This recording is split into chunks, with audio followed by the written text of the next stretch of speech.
हर हर महादेव। सप्त ऋषियों के समझाने के बाद मैना और हिमवान का विवाह के लिए मानना।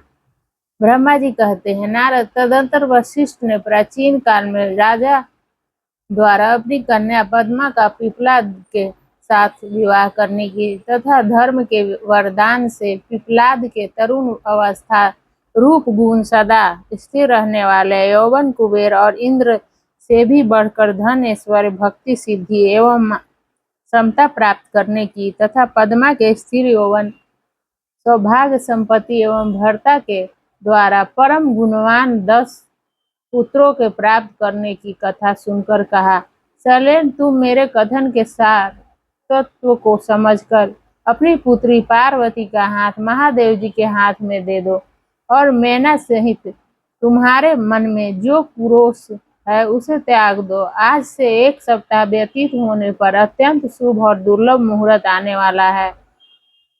उस समय चंद्रमा लग्न के स्वामी होकर अपने पुत्र वधू के साथ लग्न में ही स्थित होंगे। उनका रोहिणी नक्षत्र के साथ योग होगा। चंद्रमा और तारे शुद्ध होंगे।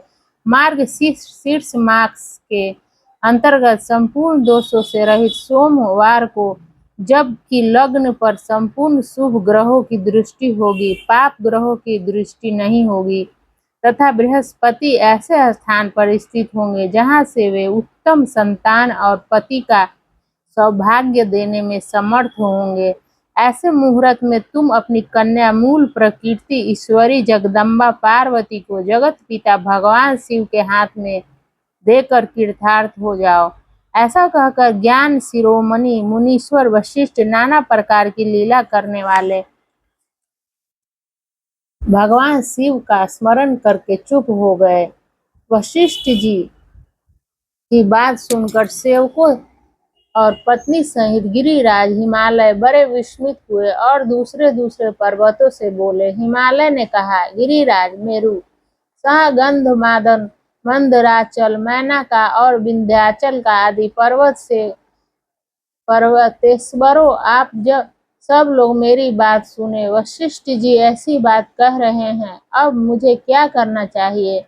इस बात का विचार करना है। आप लोग अपने मन से सब बातों का निर्णय करके जैसा ठीक समझे वैसा करें।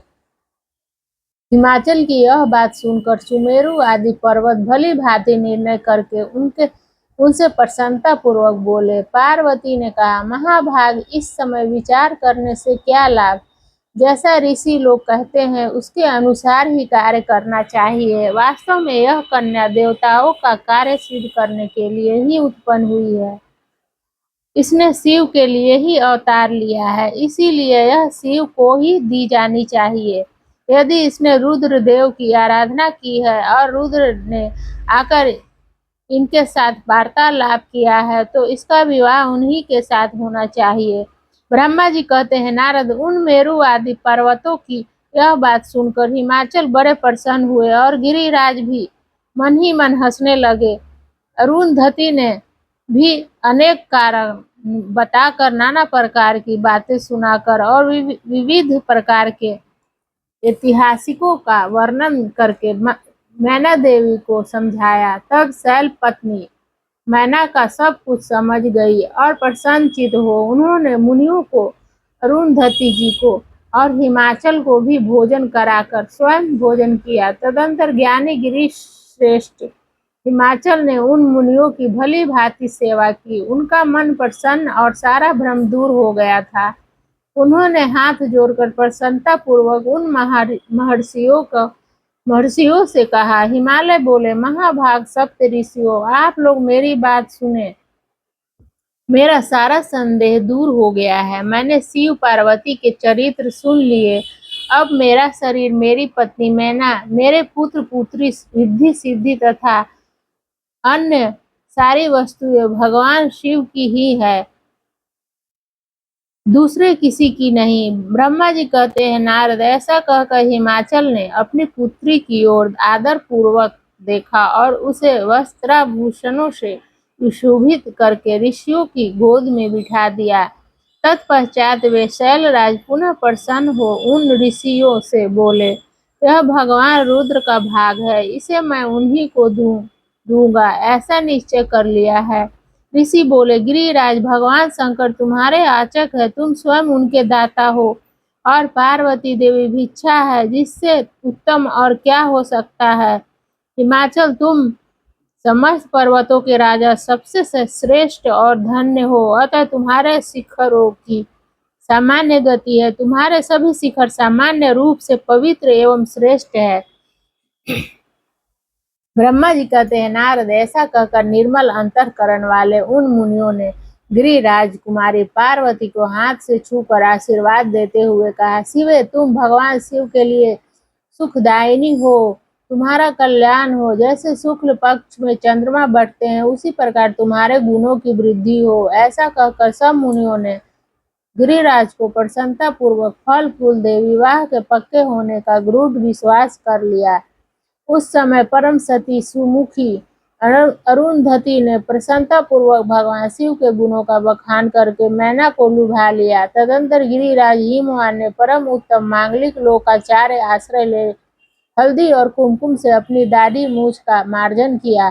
तत्पश्चात चौथे दिन उत्तम लग्न का निश्चय करके परस्पर संतोष दे वे सप्त ऋषि भगवान शिव के पास चले गए। वहां जाकर शिव को नमस्कार और विविध स्तुतियों से उनका स्वतन करके वे वशिष्ठ आदि सब मुनि परमेश्वर शिव से बोले। ऋषियों ने कहा, देव देव महादेव परमेश्वर महाप्रभु, आप प्रेम पूर्वक हमारी बात सुने। आपके इन सेवकों ने जो कार्य किया है उसे जान ले। महेश्वर, हमने नाना प्रकार के सुंदर वचन और इतिहास सुनाकर गिरिराज और मैना को समझा दिया है। गिरिराज ने आपके लिए पार्वती का वरदान कर दिया है, वाग्दान कर दिया है। अब इसमें कोई ननुनच नहीं है। अब आप अपने पार्षदों तथा देवताओं के साथ उनके यहाँ विवाह के लिए जाइए। महादेव प्रभु, अब शीघ्र हिमाचल के घर पधारिए और वेदोक्त रीति के अनुसार पार्वती का अपने लिए पानी ग्रहण कीजिए। सप्त ऋषियों का यह वचन सुनकर लोकाचार परायण महेश्वर प्रसन्नचित हो हंसते हुए इस प्रकार बोले। महेश्वर ने कहा, महाभाग सप्त ऋषियों, विवाह को तो मैंने न कभी देखा है और न सुना है। तुम लोगों ने पहले जैसा देखा हो उसके अनुसार विवाह की विशेष विधि का वर्णन करो। महेश्वर के उस लौकिक शुभ वचन को सुनकर वे ऋषि हंसते हुए देवाधिदेव भगवान सदाशिव से बोले। ऋषियों ने कहा, प्रभु, आप पहले तो भगवान विष्णु को विशेषतः उनके पार्षदों सहित शीघ्र बुला ले, फिर पुत्रों सहित ब्रह्मा जी को, देवराज इंद्र को, समस्त ऋषियों को, यज्ञ गंधर्व किन्नर सिद्ध विद्याधर और अप्सराओं को प्रसन्नता पूर्वक आमंत्रित करें। इनको तथा अन्य सब लोगों को यहाँ सादर बुलवा ले। वे सब मिलकर आपके कार्य का साधन कर लेंगे, इसमें संशय नहीं है। ब्रह्मा जी कहते हैं, नारद, ऐसा कहकर वे सातों ऋषि उनकी आज्ञा ले भगवान शंकर की स्थिति का वर्णन करते हुए वहां से प्रसन्नता पूर्वक अपने धाम को चले गए। हर हर महादेव।